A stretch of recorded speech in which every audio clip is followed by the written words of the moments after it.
आंदोलन का समाधान। किसान आंदोलन पर सुप्रीम कोर्ट का बड़ा फैसला आज। आंदोलन से जुड़ी याचिकाओं पर सुना सकता है फैसला। तो ये था किसानों से जुड़ी आज की बड़ी खबर। बढ़ते हैं अपनी अगली खबरों की ओर। प्रधानमंत्री नरेंद्र मोदी आज वीडियो कॉन्फ्रेंसिंग के माध्यम से दूसरे राष्ट्रीय युवा संसद महोत्सव के समापन समारोह को संबोधित करेंगे।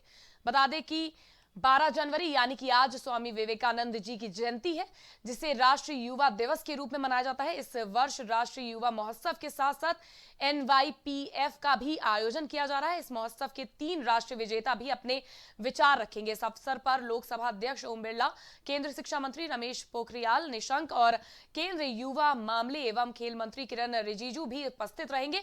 एक आधिकारिक बयान के मुताबिक राष्ट्रीय युवा संसद महोत्सव यानी कि NYPF का उद्देश्य 18 से 25 वर्ष के बीच के युवाओं के विचारों को सुनना है, जो मतदान करने का अधिकार रखते हैं और आने वाले वर्षों में सार्वजनिक सेवाओं सहित विभिन्न सेवाओं में शामिल होंगे। राष्ट्रीय युवा संसद महोत्सव का समापन। पीएम मोदी इस समय कार्यक्रम को संबोधित कर रहे हैं। तो चलिए पीएम मोदी इस समय क्या कुछ लाइव कह रहे हैं, आइए आपको सुनाते हैं। वो भी आगे बढ़ाया जो आज भी व्यक्ति के निर्माण का काम बखूबी कर रही है। उनके संस्कार, उनका सेवा भाव, उनका समर्पण भाव लगातार जगाती रहती है। व्यक्ति से संस्था का निर्माण और संस्था से अनेकों व्यक्तियों का निर्माण एक अनवरत, अविलंब, अबाधित चक्र है जो चलता ही जा रहा है। लोग स्वामी जी के प्रभाव में आते हैं, संस्थाओं का निर्माण करने की प्रेरणा लेते हैं, संस्था निर्माण करते हैं, फिर उन संस्थानों से, उसकी व्यवस्था से, प्रेरणा से, विचार से, आदर्श से ऐसे लोग निकलते हैं जो स्वामी जी के दिखाए मार्ग पर चलते हुए नए लोगों को खुद से जोड़ते चलते हैं। इंडिविजुअल से इंस्टीट्यूशंस और इंस्टीट्यूशन से फिर इंडिविजुअल, ये चक्र आज भारत की बहुत बड़ी ताकत है। आप लोग एंटरप्रेन्योरशिप के बारे में बहुत सुनते हैं। वो भी तो कुछ एक प्रकार से यही बातें हैं। एक ब्रिलियंट इंडिविजुअल एक शानदार कंपनी बनाता है, बाद में उस कंपनी में जो इकोसिस्टम बनता है, उसकी वजह से वहां अनेकों ब्रिलियंट इंडिविजुअल्स बनते हैं। ये इंडिविजुअल्स आगे जाकर और नई कंपनियां बनाते हैं। इंडिविजुअल्स और इंस्टीट्यूशन का ये चक्र देश और समाज के हर क्षेत्र, हर स्तर के लिए उतना ही महत्वपूर्ण है। साथियों, आज जो देश में नई नेशनल एजुकेशन पॉलिसी लागू की गई है, उसका भी बहुत बड़ा फोकस बेहतर इंडिविजुअल्स के निर्माण पर है। व्यक्ति निर्माण से राष्ट्र निर्माण, ये पॉलिसी युवाओं की इच्छा, युवाओं के कौशल, युवाओं की समझ, युवाओं के फैसले को सर्वोच्च प्राथमिकता देती है। अब चाहे जो सब्जेक्ट चुनिए, चाहे जो कॉम्बिनेशन चुनिए, चाहे जो स्ट्रीम चुनिए, एक कोर्स को ब्रेक देकर आप दूसरा कोर्स शुरू करना चाहें तो आप वो भी कर सकते हैं। अब ये नहीं होगा कि पहले वाले कोर्स के लिए आपने जो मेहनत की थी वो बेकार हो जाएगी। आपको उतनी पढ़ाई का भी सर्टिफिकेट मिल जाएगा जो आगे ले जाएगा। साथियों, आज देश में एक ऐसा इकोसिस्टम विकसित किया जा रहा है जिसकी तलाश में अक्सर हमारे युवा विदेशों का रुख करते हैं। वहां की आधुनिक शिक्षा, बेहतर एंटरप्राइज अपॉर्चुनिटीज, टैलेंट को पहचानने वाली, सम्मान देने की वाली व्यवस्था उन्हें स्वाभाविक रूप से आकर्षित करती थी। अब देश में ही ऐसी व्यवस्था हमारे युवा साथियों को मिले, इसके लिए हम प्रतिबद्ध भी हैं, हम प्रयासरत भी हैं। हमारा युवा खुलकर अपनी प्रतिभा, अपने सपनों के अनुसार खुद को विकसित कर सके, इसके लिए आज एक एनवायरनमेंट तैयार किया जा रहा है, इकोसिस्टम तैयार की जा रही है। शिक्षा व्यवस्था हो, समाज व्यवस्था हो, कानूनी बारीकियां हो, हर चीज में इन बातों को केंद्र में रखा जा रहा है। स्वामी जी का बहुत जोर उस बात पर भी था जिसको हमने कभी भूलना नहीं चाहिए। स्वामी जी हमेशा कहते थे और वो इस बात पर बल देते थे, वे शारीरिक ताकत पर भी बल देते थे, मानसिक ताकत पर भी बल देते थे। वो कहते थे, muscles of iron and nerves of steel. उनकी प्रेरणा, उन्हीं की प्रेरणा से आज भारत के युवाओं की शारीरिक और मानसिक फिटनेस पर विशेष फोकस किया जा रहा है। फिट इंडिया मूवमेंट हो, योग के प्रति जागरूकता हो, या फिर स्पोर्ट्स से जुड़े आधुनिक इंफ्रास्ट्रक्चर का निर्माण, ये युवाओं को मानसिक और शारीरिक रूप से सुदृढ़ कर रहे हैं। साथियों, आजकल आप लोग कुछ टर्म्स बार बार सुनते होंगे, आपके कान पे आता रहता है। पर्सनालिटी डेवलपमेंट या तो फिर टीम मैनेजमेंट। इनकी बारीकियों को भी आप स्वामी विवेकानंद का अध्ययन करने के बाद और आसानी से समझ पाएंगे। पर्सनालिटी डेवलपमेंट का उनका मंत्र था, बिलीव इन योरसेल्फ। अपने आप पर भरोसा करो, अपने आप पर विश्वास करो। लीडरशिप का उनका मंत्र था, बिलीव इन ऑल। वे कहते थे, पुराने धर्मों के मुताबिक नास्तिक वो है जो ईश्वर में भरोसा नहीं करता, लेकिन नया धर्म कहता है नास्तिक वो है जो खुद में भरोसा नहीं करता।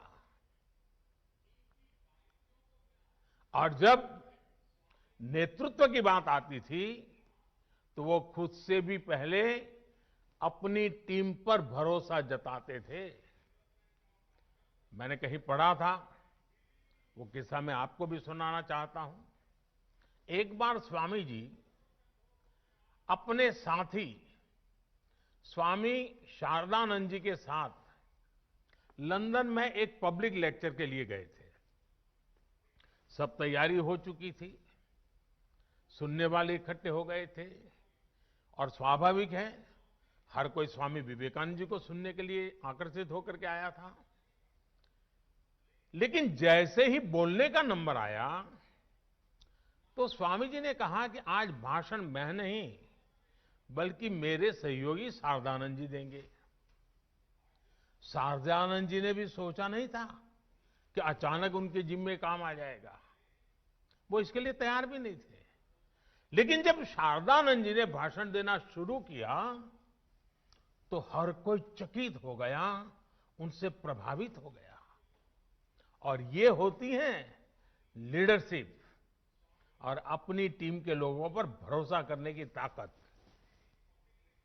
आज हम जितना स्वामी विवेकानंद जी के बारे में जानते हैं, उसमें बहुत बड़ा योगदान स्वामी शारदानंद जी का ही है। साथियों, ये स्वामी जी ही थे जिन्होंने उस दौर में कहा था कि निडर, बेबाक साफ दिल वाले, साहसी और आकांक्षी युवा ही वो नींव हैं जिस पर राष्ट्र के भविष्य का निर्माण होता है। वो युवाओं पर, युवा शक्ति पर इतना विश्वास करते थे। अब आपको उनके इस विश्वास की कसौटी पर खरा उतरना है। भारत को अब नई ऊंचाइयों पर ले जाने का काम, देश को आत्मनिर्भर बनाने का काम आप सब युवा को ही करना है। अब आप में से कुछ युवा सोच सकते हैं कि अभी तो हमारी इतनी उम्र ही नहीं हुई है, अभी तो हंसने खेलने जिंदगी में मौज करने की उम्र है। साथियों, जब लक्ष्य स्पष्ट हो, इच्छा शक्ति हो, तो उम्र कभी बाधा नहीं बनती है, उम्र इतनी मायने नहीं रखती है। आप हमेशा याद रखिएगा कि गुलामी के समय में आजादी के आंदोलन की कमान युवा पीढ़ी ने ही संभाली थी। जानते हैं, शहीद खुदीराम बोस जब फांसी पर चढ़े तो उनकी उम्र क्या थी? सिर्फ 18-19 साल।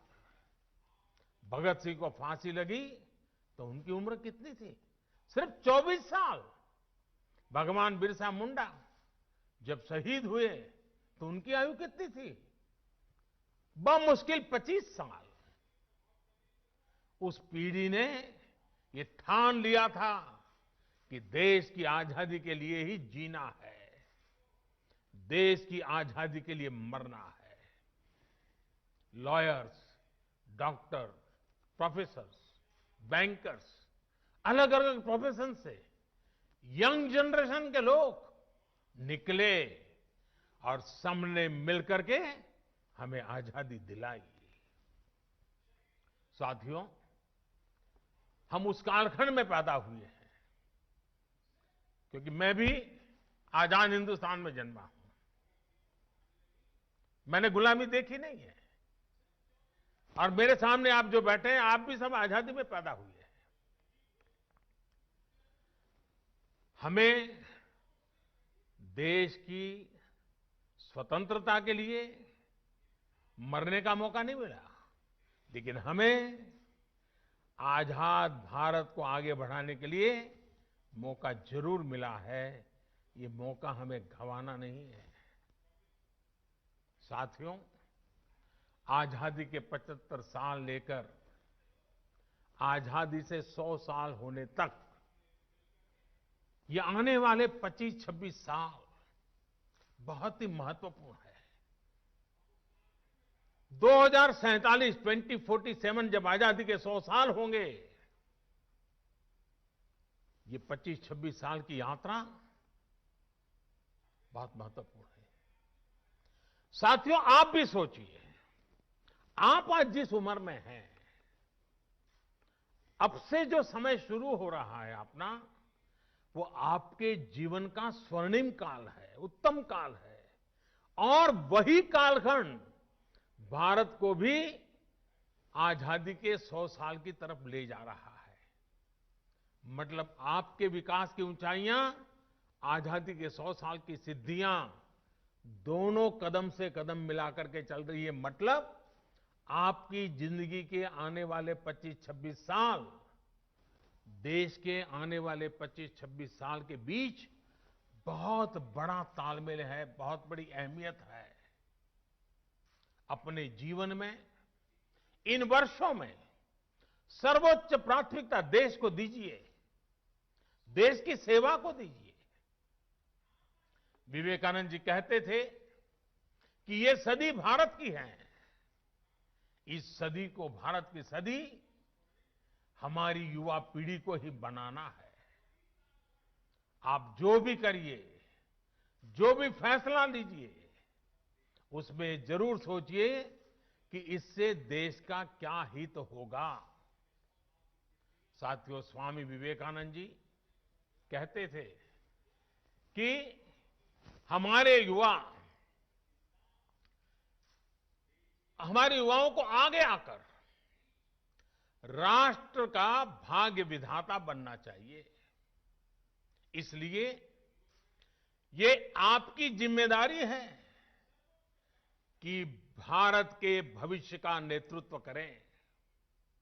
और आपकी ये जिम्मेदारी देश की राजनीति को लेकर के भी है, क्योंकि राजनीति, पॉलिटिक्स देश में सार्थक बदलाव लाने का एक सशक्त माध्यम है। हर क्षेत्र की तरह पॉलिटिक्स को भी युवाओं की बहुत ज्यादा जरूरत है। नई सोच, नई ऊर्जा, नए सपने, नया उमंग, देश की राजनीति को इसकी बहुत जरूरत है। साथियों, पहले देश में ये धारणा बन गई थी कि अगर कोई युवक राजनीति की तरफ रुख करता था तो घर वाले कहते थे कि अब बच्चा बिगड़ रहा है, क्योंकि राजनीति का मतलब ही बन गया था झगड़ा, फसाद, लूट, खसोट, भ्रष्टाचार, न जाने क्या क्या लेबल लग गए थे। लोग कहते थे कि सब कुछ बदल सकता है, लेकिन सियासत नहीं बदल सकती। लेकिन आज आप देखिए, आज देश की जनता, देश के नागरिक इतने जागरूक हुए हैं कि राजनीति में वो ईमानदार लोगों के साथ खड़े होते हैं, ईमानदार लोगों को मौका देते हैं। देश की सामान्य जनता ईमानदार, समर्पित, सेवाभावी राजनीति में आए हुए लोगों के साथ डट करके खड़ी रहती है। ऑनेस्टी और परफॉर्मेंस आज की राजनीति की पहली अनिवार्य शर्त होती जा रही है। और देश में जो जागरूकता आई है ना, उसने ये दबाव पैदा किया है। भ्रष्टाचार जिनकी लीगेसी थी, उनका भ्रष्टाचार ही आज उन पर बोझ बन गया है। और ये देश के सामान्य नागरिक की जागरूकता की ताकत है। वो लाख कोशिशों के बाद भी इससे उभर नहीं पा रहे हैं। देश अब ईमानदारों को प्यार दे रहा है, ईमानदारों को आशीर्वाद दे रहा है, ईमानदारों के साथ अपनी ताकत खड़ी कर देता है, अपना विश्वास दे रहा है। अब जनप्रतिनिधि भी ये समझने लगे हैं कि अगले चुनाव में जाना है तो सीवी स्ट्रांग होनी चाहिए, कामों का हिसाब पुख्ता होना चाहिए। लेकिन साथियों, कुछ बदलाव अभी भी बाकी है, और ये बदलाव देश के युवाओं को, आपको ही करने हैं। लोकतंत्र का एक सबसे बड़ा दुश्मन पनप रहा है, और वो है राजनीतिक वंशवाद। राजनीतिक वंशवाद देश के सामने ऐसी ही चुनौती है जिसे जड़ से उखाड़ना है। ये बात सही है कि अब केवल सरनेम के सहारे चुनाव जीतने वालों के दिन लदने लगे हैं। लेकिन राजनीति में वंशवाद का ये रोग अभी पूरी तरह समाप्त नहीं हुआ है।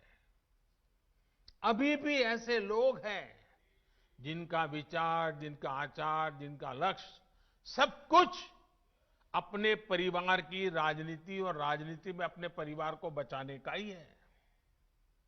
साथियों, ये राजनीतिक वंशवाद लोकतंत्र में एक नए रूप के तानाशाही के साथ ही देश पर अक्षमता का बोझ भी बढ़ा देता है।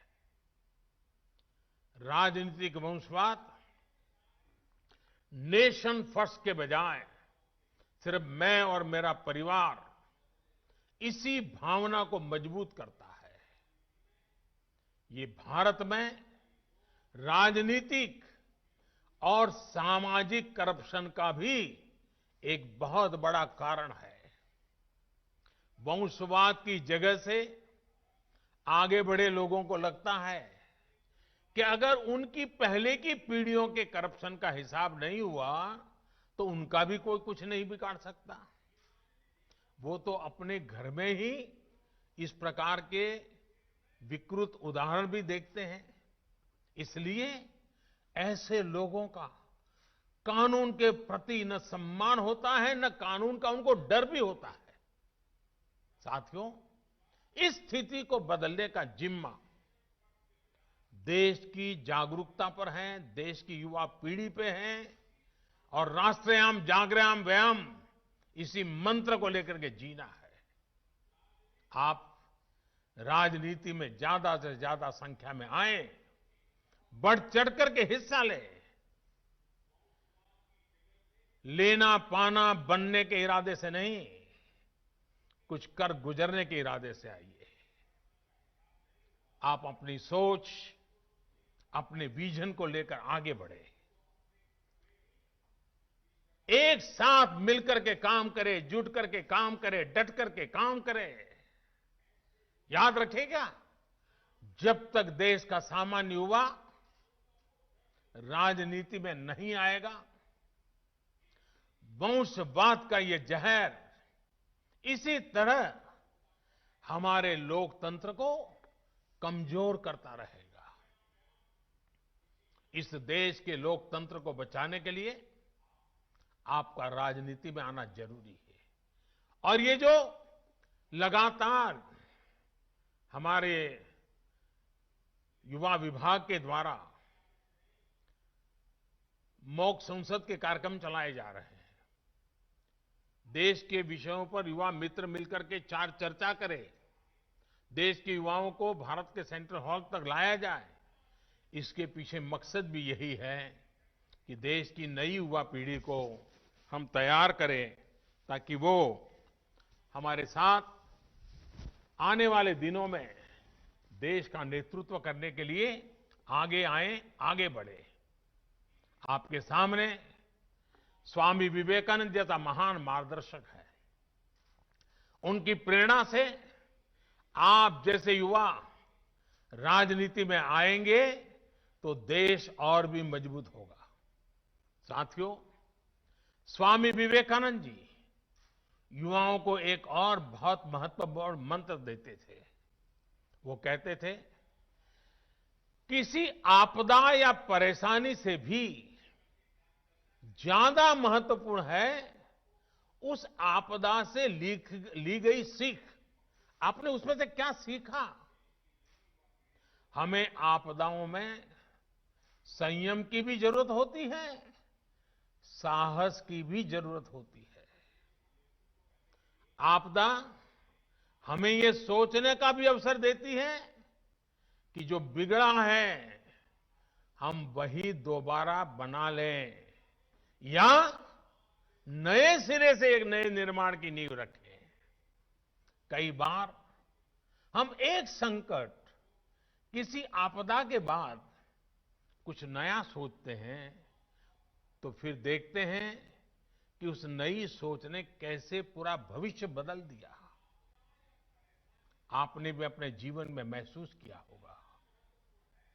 मेरा मन करता है कि आज एक अनुभव मैं आपके सामने जरूर आपके सामने रखूं। 2001 में जब गुजरात के कच्छ में भूकंप आया था तो कुछ ही पल में सब कुछ तबाह हो गया था। पूरा कच्छ एक प्रकार से मौत की चादर ओढ़ करके सोया था। सारी इमारतें जमींदोज हो चुकी थी। जो हालत थी उसे देखकर लोग कहते थे कि अब कच्छ हमेशा हमेशा के लिए बर्बाद हो गया। इस भूकंप के कुछ महीने बाद मुझे गुजरात का मुख्यमंत्री के रूप में दायित्व निभाने की जिम्मेवारी आ गई। चारों तरफ गूंज यही थी कि अब तो गुजरात गया, अब तो गुजरात बर्बाद हो गया, अब कच्छ बर्बाद, यही सुन रहा था।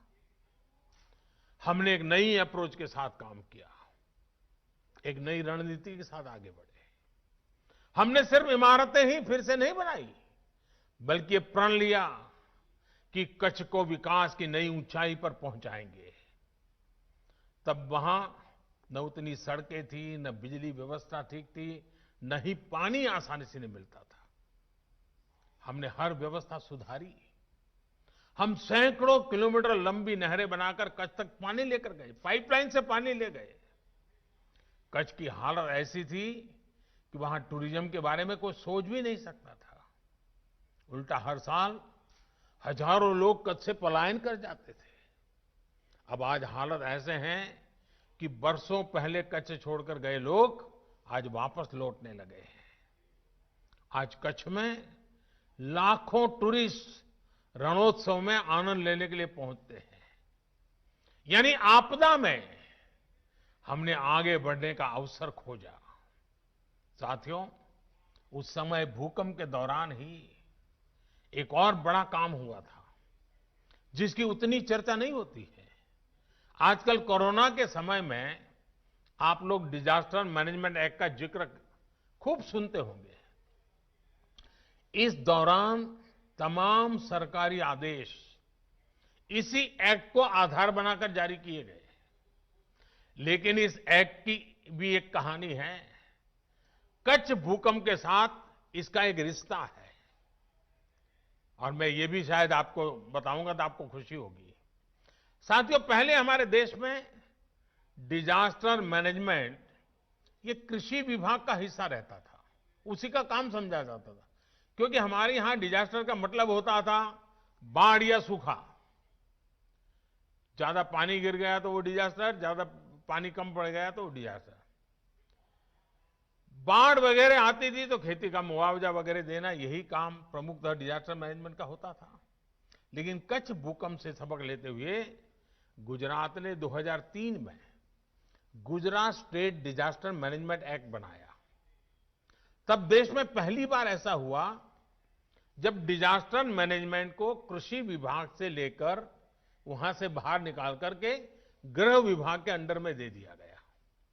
बाद में केंद्र सरकार ने 2005 में गुजरात के उसी कानून से सीख लेकर पूरे देश के लिए डिजास्टर मैनेजमेंट एक्ट बनाया। अब इसी एक्ट की मदद से ताकत से देश ने महामारी के खिलाफ इतनी बड़ी लड़ाई लड़ी है। आज यही एक्ट हमारे लाखों लोगों की जान बचाने में सहायक हुआ, देश को इतने बड़े संकट से उबारने में आधार बना। इतना ही नहीं, जहां कभी डिजास्टर मैनेजमेंट केवल मुआवजे और राहत सामग्री तक सीमित होता था, उसी भारत के डिजास्टर मैनेजमेंट से आज दुनिया सीख रही है। साथियों, जो समाज संकटों में भी प्रगति के रास्ते बनाना सीख लेता है, वो समाज अपना भविष्य खुद लिखता है।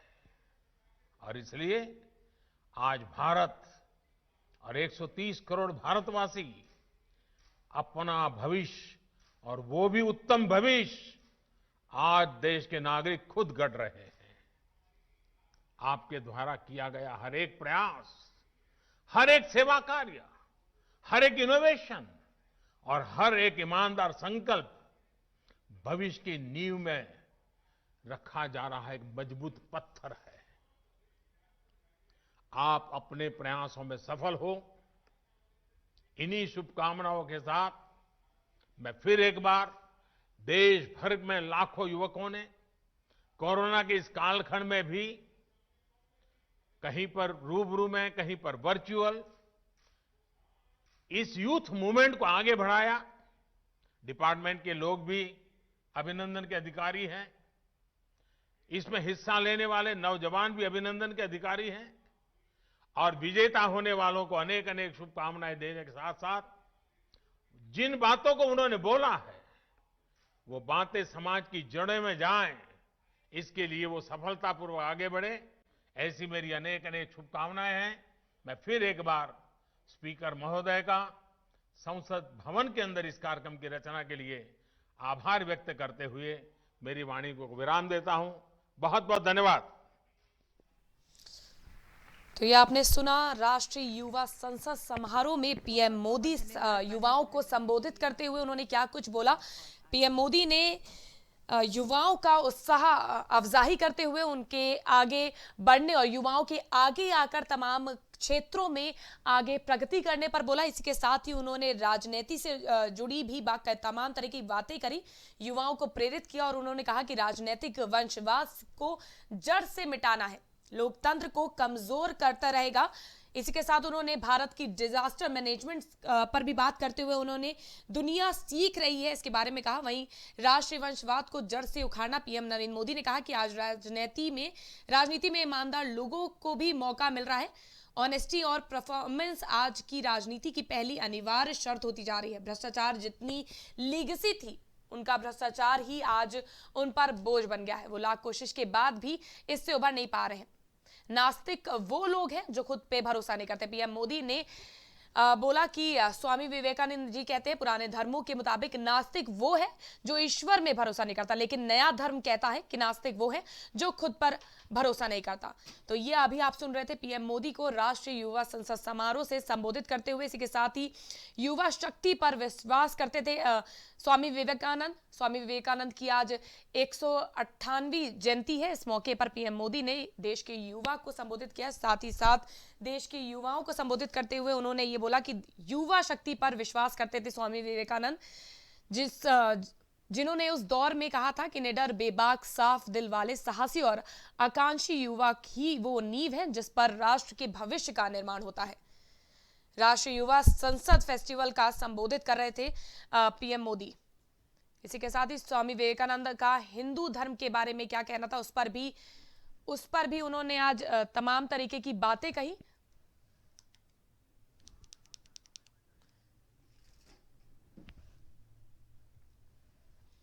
पीएम मोदी कार्यक्रम को संबोधित करते हुए पीएम मोदी ने तमाम युवाओं को लेकर बातें कही।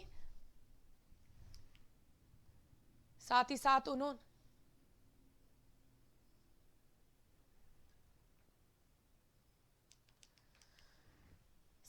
उन्होंने तमाम लोगों से देश को संबोधित करते हुए उन्होंने युवाओं के अंदर अपनी इच्छा शक्ति को खंगाल कर उस पर आगे बढ़ने को बोला। उन्होंने कहा कि अगर मन में शक्ति हो तो उम्र मायने नहीं रखती।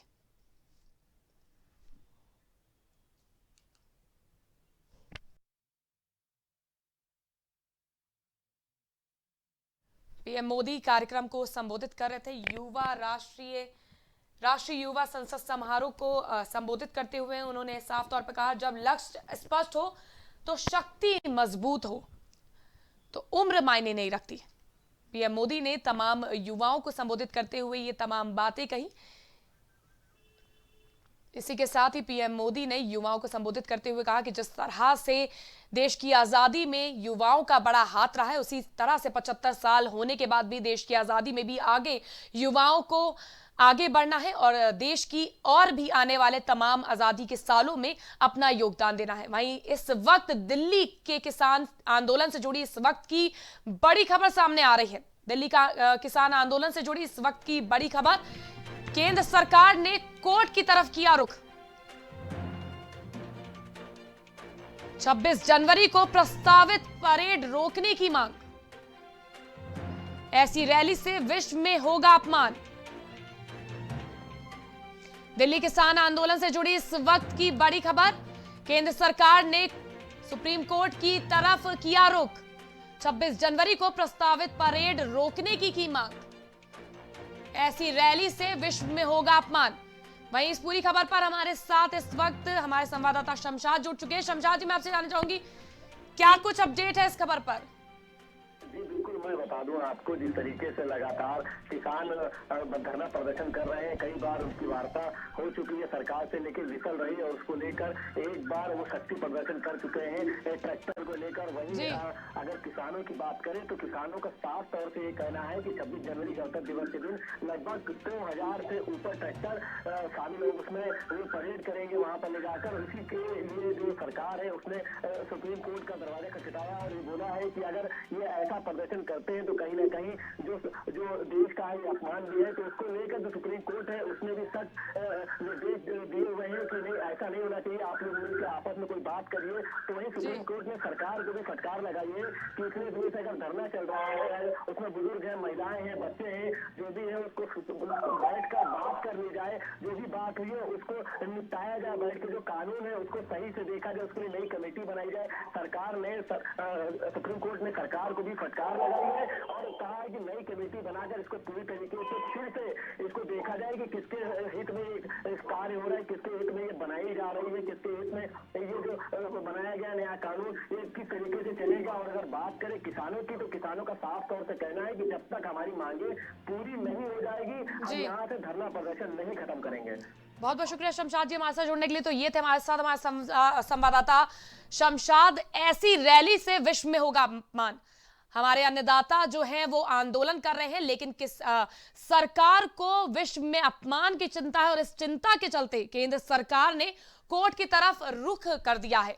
26 जनवरी को प्रस्तावित परेड को रोकने के लिए केंद्र सरकार ने सुप्रीम कोर्ट का रुख किया है। वहीं सुप्रीम कोर्ट भी इस पूरे मुद्दे पर कहीं ना कहीं सख्त दिखाई दी। सुप्रीम कोर्ट ने साफ तौर पर केंद्र सरकार को यह हिदायत दे दी है कि 26 जनवरी को जिस तरह से किसान परेड करने की जो पूरी तैयारी कर रहे हैं, या तो उसे रोकिए या फिर इस पर हमें एक्शन लेना पड़ेगा। तो इसके चलते मैं आपको बता दूं कि केंद्र सरकार ने भी सुप्रीम कोर्ट का रुख अपना लिया है। वहीं एक तरफ जहां अन्नदाता लगातार इस मांग पर अड़े हुए हैं कि वो आंदोलन जारी रखेंगे जब तक कृषि कानूनों को वापस नहीं ले लिया जाता। जब तक कृषि कानूनों को वापस नहीं ले लिया जाता तब तक किसान घर वापसी नहीं करेंगे। वहीं सरकार कहीं ना कहीं मध्यस्थता के लिए राजी है, लेकिन वो कानूनों को वापस लेने की मांग पर अभी तक राजी नहीं हो पाए। लगातार 9वें दौर की बैठक हो चुकी है, इसके बावजूद भी कोई निष्कर्ष निकलकर सामने नहीं आया। वहीं केंद्र सरकार ने सुप्रीम कोर्ट का रुख किया है। देखना अहम होगा कि क्या इस रुख के बाद क्या कुछ नतीजे निकल कर आते हैं, क्या किसानों का जो आंदोलन 26 जनवरी को होने वाला है उस पर कोई कमी आती है या नहीं। बढ़ते हैं अपनी अगली बड़ी खबर मध्य प्रदेश से आ रही है। जी हां, मध्य प्रदेश से इस वक्त की बड़ी खबर। मध्य प्रदेश के मुरैना में जहरीली शराब पीने से 10 की मौत। मध्य प्रदेश से इस वक्त की बड़ी खबर। मध्य प्रदेश के मुरैना में जहरीली शराब पीने से 10 लोगों की मौत, 6 से 7 लोगों की हालत गंभीर। मुरैना के मानपुर और सुमावली गांव की घटना। मामले की जांच में जुटी पुलिस। मध्य प्रदेश से इस वक्त की बड़ी खबर। मध्य प्रदेश के मुरैना में जहरीली शराब पीने से 10 की मौत। वहीं इस पूरी खबर पर इस वक्त हमारे साथ एमपी हेड जुड़ चुके हैं धर्मेंद्र जी। मैं आपसे जानना चाहूंगी क्या कुछ अपडेट है इस पूरी खबर पर। देखिए, जिस तरह से शिवराज सिंह चौहान हमेशा से कह रहे हैं यहाँ के मुख्यमंत्री कि हम भू माफिया पर काबू पाएंगे, हम शराब माफिया पर नकेल कसेंगे, उस सबको देखते हुए जिस तरह से ये मामला सामने आया है कि मुरैना में 10 लोगों की जहरीली शराब पीने से मौत हो गई है। और ये कुछ मुरैना के हैं, कुछ आसपास के ग्रामीण इलाकों के हैं। 7 लोगों की मौत मुरैना में हो गई थी, जबकि 3 की जब इनको जिला अस्पताल में शिफ्ट किया जा रहा था तब इनकी मौत हो गई। ग्वालियर उनको ले जा रहे थे, उस वक्त इनकी मौत हो गई है। जहरीली शराब को लेकर मुरैना पुलिस भी बड़े बड़े दावे कर रही है, लेकिन कहीं भी प्रशासन की कोई सख्ती ऐसी नहीं है कि इन माफियाओं पर अंकुश लगाया जा सके।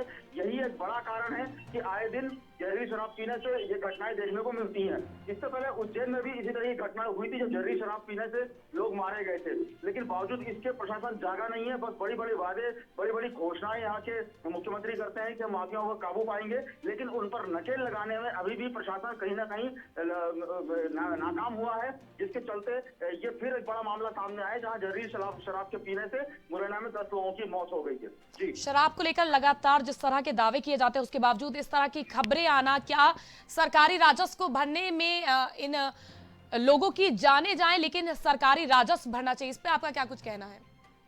देखिए, बहुत बड़ी लापरवाही है सरकार की। चाहे आप इसको शराब से जोड़कर देखें, चाहे भू माफिया से जोड़कर देखें, चाहे इसको ड्रग माफिया से जोड़कर देखें, ये जो राजस्व का सबसे बड़ा जो एक वसूली आती है, जो सबसे बड़ा राजस्व सरकार को मिलता है वो मादक पदार्थों से मिलता है। तो ये मादक पदार्थों पर रोक लगाने की बात तो करते हैं, लेकिन उस तरह से कार्रवाई नहीं करते जिस तरह से होना चाहिए। तो ये कहीं ना कहीं शिवराज सरकार की बहुत बड़ी नाकामी है।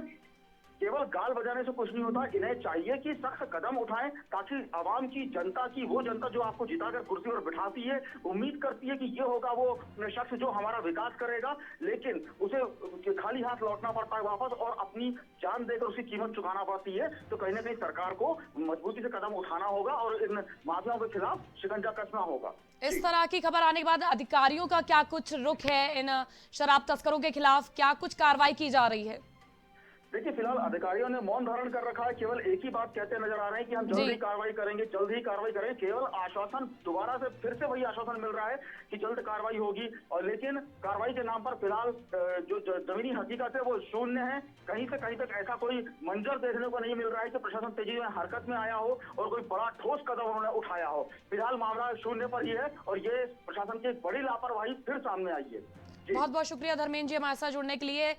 देखना अहम होगा कि क्या सरकारी राजस्व की भेंट चढ़ते रहेंगे ऐसे लोग। बढ़ते हैं अपनी अगली खबरों की ओर। गोरखपुर में 2 दिन तक चलने वाले गोरखपुर महोत्सव का आगाज हो गया है।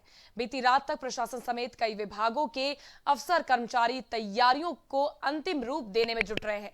बता दें कि महोत्सव का शुभारंभ पर्यटन मंत्री नीलकंठ तिवारी करेंगे। हालांकि कार्यक्रमों की शुरुआत सुबह से ही हो जाएगी। समापन मौके पर प्रदेश के मुख्यमंत्री योगी आदित्यनाथ मौजूद रहेंगे। उनके मंगलवार की शाम को ही गोरखपुर पहुंचे जाने की उम्मीद है। महोत्सव में परंपरागत और रोमांचक खेलों के साथ ही लोक कला, विज्ञान, पुस्तक एवं कृषि मेले का आयोजन होगा। गोरखपुर के विकास और हाल ही में ओडीओपी में शामिल रेडीमेड गारमेंट को बढ़ावा देने के लिए सेमिनार का भी आयोजित होगा।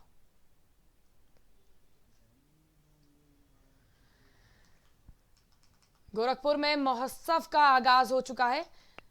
2 दिन चलने वाले गोरखपुर महोत्सव का आगाज हो चुका है। बीती रात तक प्रशासन समेत कई विभागों के अफसर कर्मचारी तैयारियों को अंतिम रूप देने में जुट रहे हैं। बता दें कि महोत्सव का शुभारंभ पर्यटन मंत्री नीलकंठ तिवारी करेंगे। हालांकि कार्यक्रमों की शुरुआत सुबह से ही हो जाएगी।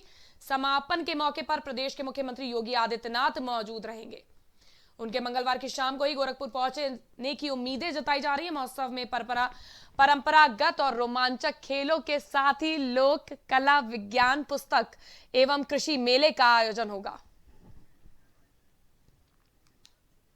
सहारनपुर में 24 स्थानों पर ड्राई रन किया गया, जो कि पूरे तरीके से सफल रहा। इस दौरान सहारनपुर कमिश्नर एवी राजमौली, मुख्य चिकित्सा अधिकारी व अन्य अधिकारी ड्राई रन का निरीक्षण करते नजर आए। कमिश्नर एवी राजमौली ने जानकारी देते हुए बताया कि दूसरा चरण का वैक्सीनेशन ड्राई रन किया जा रहा है।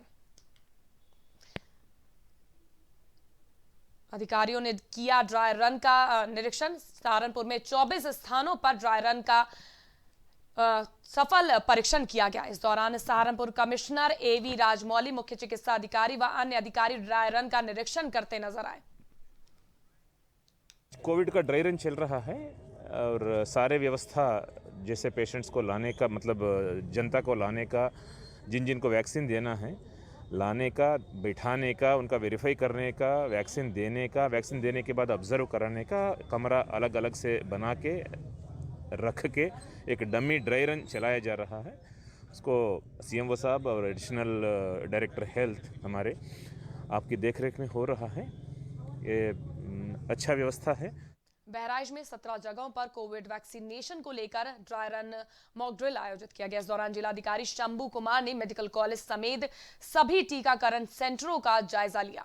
ड्राई रन निरीक्षण के दौरान डीएम ने पाया कि स्वास्थ्य विभाग की तरफ से तमाम मानकों को अभी भी पूरा नहीं किया गया है, जिसको लेकर डीएम स्वास्थ्य विभाग के अधिकारियों पर भड़क उठे और उन्होंने जल्द से जल्द कमी को पूरा करने के दिशा निर्देश दिए। डीएम ने बताया कि टीकाकरण को लेकर सभी रिहर्सल पूरी की जा चुकी है। साथ ही सभी को दिशा निर्देश दे दिए गए हैं कि पूरी सुरक्षा के साथ एहतियात बरतते हुए टीकाकरण का कार्य संपन्न कराना है। ड्राई रन मॉक ड्रिल का आयोजन हुआ बहराइच में। देखिए, जो कोरोना की बीमारी है उसके बचाव के लिए सरकार ने टीकाकरण को लेकर तैयारी करने के निर्देश दिए हैं।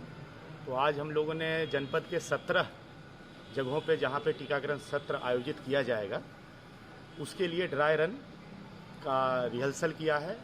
किस तरीके से टीकाकरण के लिए लोग आएंगे, उनको किस तरीके से टीकाकरण की सारी चीज़ें प्रोटोकॉल पालन करते हुए दिया जाएगा, इस पूरी व्यवस्था का हम लोग एक ट्रायल किए हैं और एक अच्छी तैयारी देखने को मिली है और कुछ जगहों पे ड्यूटी और भी लगाए जाने की ज़रूरत थी तो उसके लिए निर्देश दे दिया गया है और एक एक व्यक्ति जो भी इस टीकाकरण सत्र के आयोजन में शामिल होंगे स्वास्थ्य विभाग के उन सबको ट्रेनिंग दी गई है। औरैया के शहर कोतवाली क्षेत्र में जेल में बंद आरोपी सपा एमएलसी कमलेश पाठक पर प्रशासन ने रासुका की कार्रवाई की है। जेल में बंद सपा एमएलसी पर डबल मर्डर का आरोप है और पुलिस की मौजूदगी में 1 साल पहले भाई संतोष पाठक ने जमीनी विवाद में वकील और उसकी बहन की गोली मारकर हत्या कर दी थी। वहीं इस मामले में पुलिस ने जानकारी देते हुए बताया कि आरोपी पर 35 से अधिक आपराधिक मामले दर्ज हैं, जिसके बाद अब ये रासुका की कार्रवाई की गई। एमएलसी पर डबल मर्डर का आरोप लगा है। सपा एमएलसी पर रासुका के तहत कार्रवाई की गई है। देखिए, जनपद में एक हत्याकांड हुआ था जिसमें 2 लोगों की हत्या की गई थी। उसी के संबंध में रासुका की कार्रवाई की गई है। कितने लोगों की कार्रवाई की गई है? एक व्यक्ति हैं जिनका नाम कमलेश पाठक है, उन पर कार्रवाई की गई है और ये जो हत्याकांड था उसी के संबंध में। धर्मनगरी अयोध्या की सीमा पर बिक रहे मांस मदिरा की दुकानों को बंद कराए जाने की मांग हो रही है, जिसको लेकर अनशन करने की तैयारी में जा रही तापसी छावनी के महंत परमहंस दास को आज उनके आवास पर ही रोक दिया गया। इस दौरान तपस्वी छावनी पर बड़ी संख्या में फोर्स तैनात कर दी गई है। बता दें कि रामनगरी अयोध्या में मंदिर निर्माण शुरू हो चुका है। ऐसे में बड़ी संख्या में श्रद्धालु अयोध्या पहुंच रहे हैं, लेकिन अयोध्या प्रवेश मार्ग के पास मांस मदिरा की बिक्री चल रही है, जिसको लेकर तपस्वी छावनी के महंत परमहंस दास ने नाराजगी व्यक्त करते हुए पूर्व में राष्ट्रपति को भी पत्र लिख चुके हैं। इसके साथ ही स्थानीय प्रशासन को पत्र के माध्यम से जल्द इन दुकानों को अन्य स्थान पर विस्थापन करने का अनुरोध किया था और कहा गया है कि अगर जल्द से जल्द इन दुकानों के बंद किए जाने की कार्रवाई नहीं हुई तो 16 जनवरी से अनशन करेंगे। अयोध्या की जो सांस्कृतिक सीमा 84 कोसी है, वहां से अंडा मांस मदिरा को पूर्ण रूप से प्रतिबंधित करने के लिए 2018 में मैंने महामहिम राष्ट्रपति महोदय श्री रामनाथ कोविंद जी को पत्र भेजा था, जिसमें जो है वहां से आदेश स्टेट गवर्नमेंट को, स्टेट गवर्नमेंट ने जिला प्रशासन को किया था। लेकिन दुर्भाग्य रहा कि 5 कोस में ही करके और जो है ये होगा कि अयोध्या 5 कोस में ही है।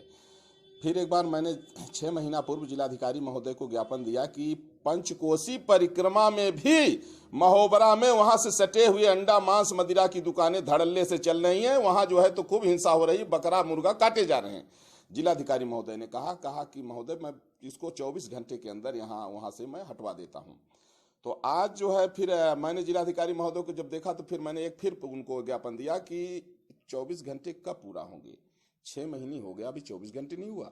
तो हमने दिया कि यदि मकर संक्रांति के पहले पंचकोसी परिक्रमा मार्ग से अंडा मांस मदिरा की दुकानें नहीं हटाई जाएंगी तो फिर 16 जनवरी से मैं अनशन करने के लिए बाध्य होऊंगा। प्रतापगढ़ के लालगंज थाना क्षेत्र में अधिवक्ताओं ने धरना प्रदर्शन किया। बता दें कि साथी अधिवक्ता अंजनी सिंह बाबा के घर लूट और शहर में कई जगह लूट व हत्या का खुलासा न होने पर लालगंज तहसील के अधिवक्ताओं ने खुलासे की मांग की है, जिसके चलते अधिवक्ताओं ने पुलिस प्रशासन का पुतला फूंका और जमकर नारेबाजी भी की। बता दें ये प्रदर्शन करीब आधे घंटे तक जारी रहा।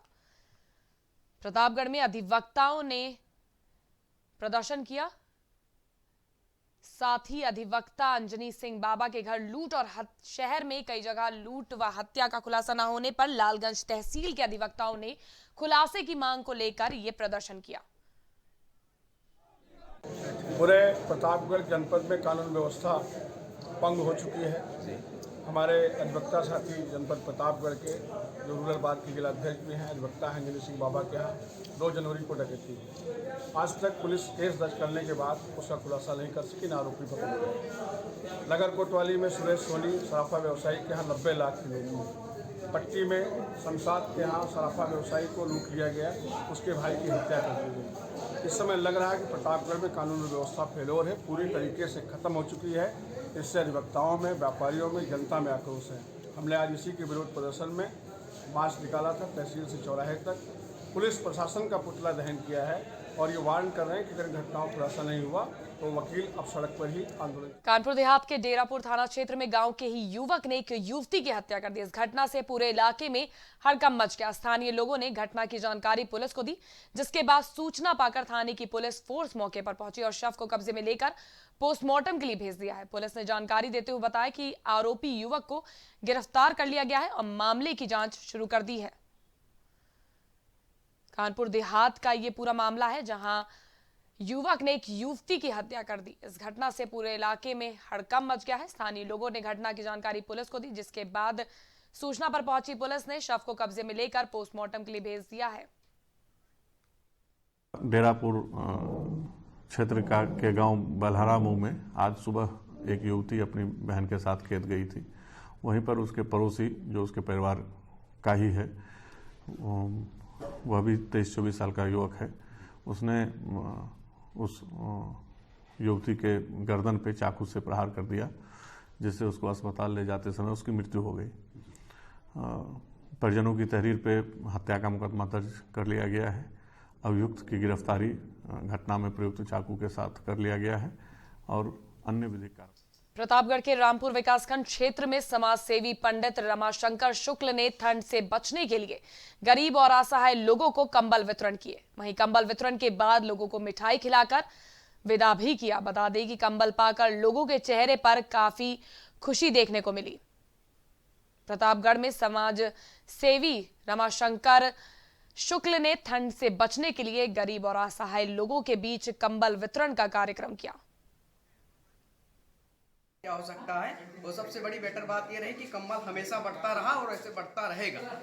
हमारे भैया जी के सौजन्य से पूरा ग्राम सभा, अनेरा ग्राम सभा पंचायत पूरा खुश है। सभी गरीबों के सहयोग के लिए समर्थन और ये मुद्राएं और शादी विवाह में गरीबों को पूरा सहयोग देते हैं और हमेशा दुख सुख में हमेशा ये भैया जी हमारे साथ। फिरोजाबाद के शिकोहाबाद थाना क्षेत्र में पुलिस की टीम की बदमाशों के साथ मुठभेड़ हो गई। इस दौरान पुलिस ने 10 बदमाशों को गिरफ्तार कर लिया। पुलिस ने पकड़े गए गिरोह के पास से भारी मात्रा में असलहे और करीब 50 लाख की कीमती जेवरात को बरामद किया है। इस मामले में पुलिस ने जानकारी देते हुए बताया कि पकड़े गए बदमाश कई हत्या की बड़ी घटनाओं को अंजाम दे चुके हैं। फिलहाल पुलिस ने अपराधियों के खिलाफ केस दर्ज कर मामले की जांच शुरू कर दी है।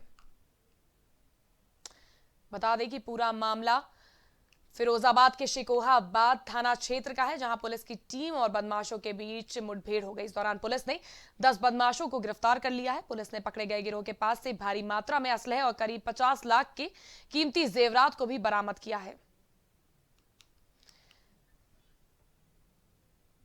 इस मामले में पुलिस ने जानकारी देते हुए बताया कि पकड़े गए बदमाश कई हत्या जैसी बड़ी घटनाओं को अंजाम दे चुके हैं। फिलहाल पुलिस ने अपराधियों के खिलाफ केस दर्ज कर मामले की जांच शुरू कर दी है। सुधीर ज्वेलर्स के यहाँ जो चोरी हुई थी, उसमें सभी सबूतों के साथ हमने एक बड़ी बरामदगी की है। इसमें 15 किलो से ज़्यादा चांदी बरामद की है, कुछ सोना है, कुछ 1 लाख से ज़्यादा कैश है। अभी उसमें रिलेटेड 5 बदमाश अभी गिरफ्तारी के लिए शेष हैं, जो पूछताछ में सामने आया है। उन बदमाशों की गिरफ्तारी करने के बाद बाकी की बरामदगी भी फिरोजाबाद पुलिस सुनिश्चित करेगी और उस घटना का पूरी तरह से उसमें बरामदगी करके इसको क्लोज। फिलहाल के लिए बस इतना ही। आप कहीं मत जाइएगा, हम फिर हाजिर होंगे देश और दुनिया की तमाम बड़ी खबरों के साथ। देखते रहिए प्राइम टीवी।